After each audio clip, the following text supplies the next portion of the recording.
Today we're going to make this chaotic pattern ingrain cutting board.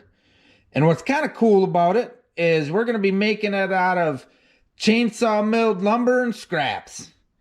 Now I know what you're thinking. Oh man, not another cutting board video. But cutting boards, they're important. Can you imagine caveman when he invented his first cutting board? Ooh.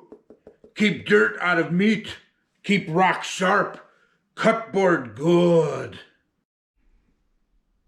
Well, all right, enough talking. I'll show you how I made this thing.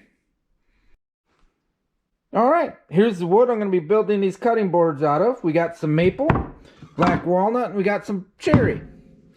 Nothing's particularly that interesting about these three different species of woods, but where they come from is actually kind of cool.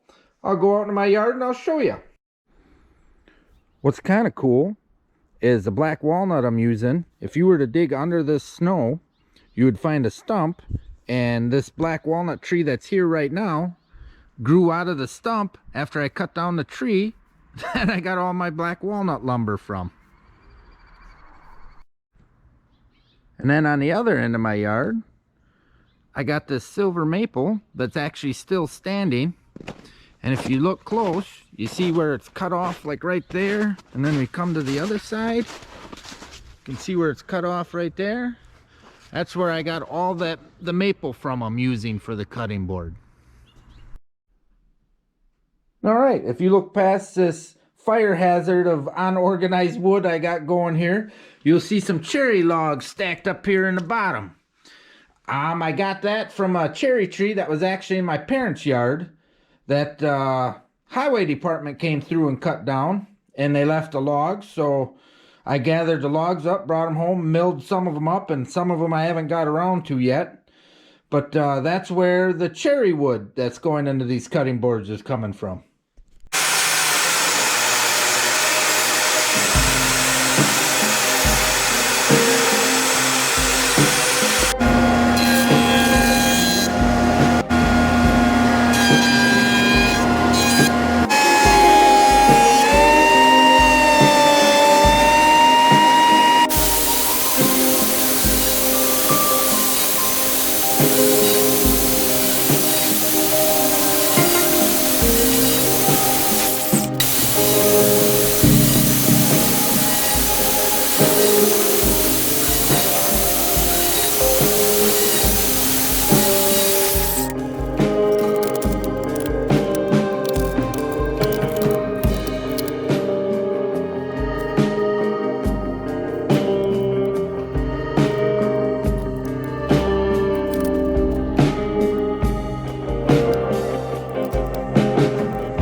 Honey, can you come help me? I glued my hands into my shirt again.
Well, here it is, my chaotic pattern in-grain cutting board. Give you the full tour here. Turned out kind of purty. Basically, I'm sorry about that, missing the money shot there. I started to rub the oil on there, and my camera battery died. But you didn't miss nothing all that exciting. It's just basically rubbing some mineral oil on there and some butcher block conditioner. I actually did 3 coats of this stuff. It's basically just food grade mineral oil with some waxes in there. And the reason I use that is I really like the finish. It's not oily, it's not greasy, and it's got a nice shine to it. Really brings the color out of the wood. For sanding her down, to get the finish I go to 320 grit for sandpaper. The only other thing I didn't get on camera, I added some feet. Ooh, feet. And basically, you just drill a hole, screw them on. What kind of feet did I add, you might ask? Well, I just happen to have a package. I bought these at Fleet Farm, if I can get the light to stop reflecting off of it. And it was between $2 and $3 for this package. So there's that. All right. Next question might be, how much time did it take? Well, see, that's a tough question. I would say easily under an hour, but I spent a lot of time cutting materials because I'm going to be making about 10 of these. But I only have 1 set of clamps, so it's pretty much 24 hours in between glue ups.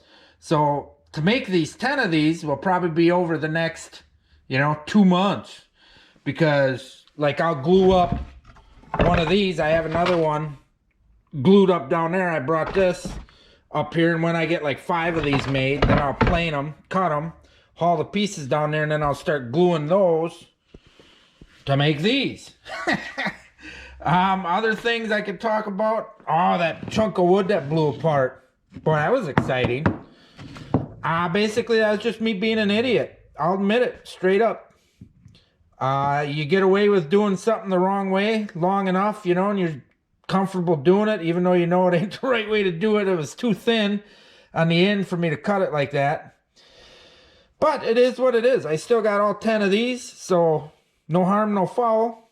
To fix it and make it safer in the future, I actually ordered a thing from a company, Micro Jig.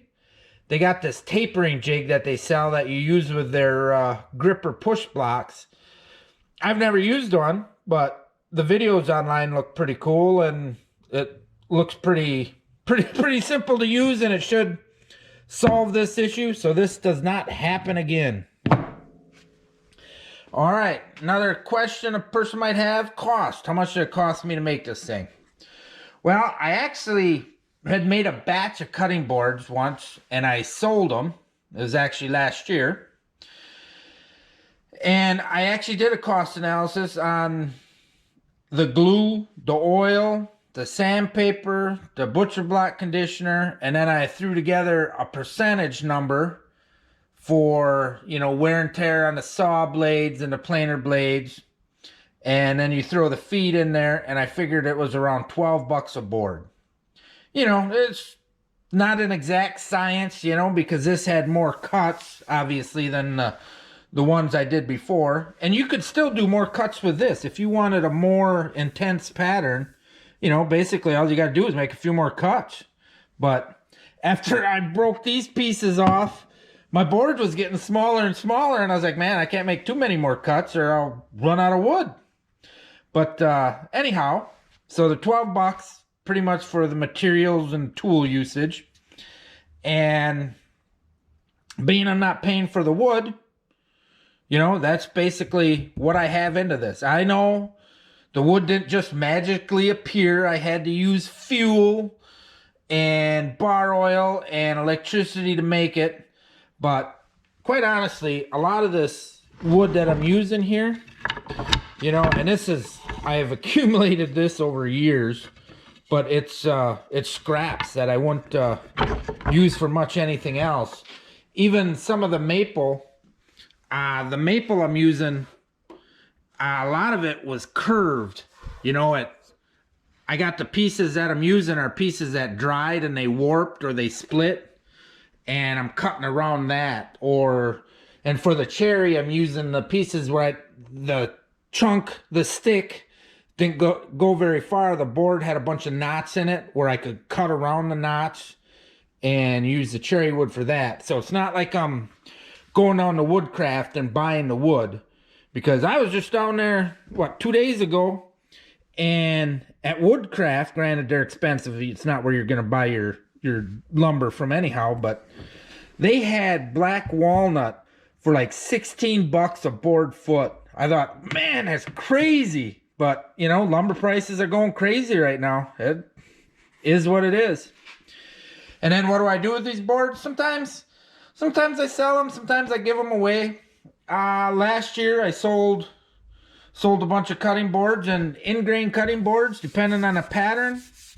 You know, I see people selling for way more, but I was content, because if I sell this at $50 or even $40,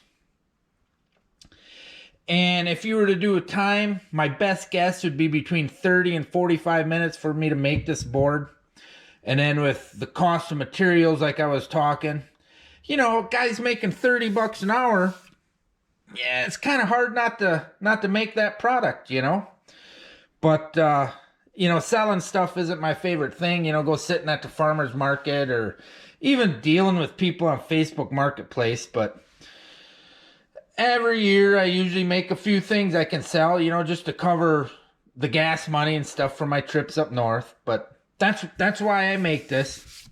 And I guess there's really not much else to say about these boards, but it's kind of cool. I like it. For the channel wise, I got a bunch of projects in the works right now. Everything's like half done. I got a log bed I'm working on. Boy, I have a bunch of different projects. Coasters, I was making some coasters. I don't know what all I'll turn into videos, because I'm in the middle of upgrading. I got a different camera and I got a different computer ordered right now, because the computer I got right now, I try to make these videos, you got to put on a motorcycle helmet and a flak vest, because the noise the computer makes, it sounds like she's coming apart, man. It's like, whoa! You start formatting the video or whatever the proper terminology is, and man, it sounds like that thing's coming apart. So I got a new computer coming, so hopefully the quality of my videos improves. Can't guarantee on the content, although I got a bunch of cool projects coming up, but the quality of the video should improve. But I guess that's about all I can say. Thanks for watching.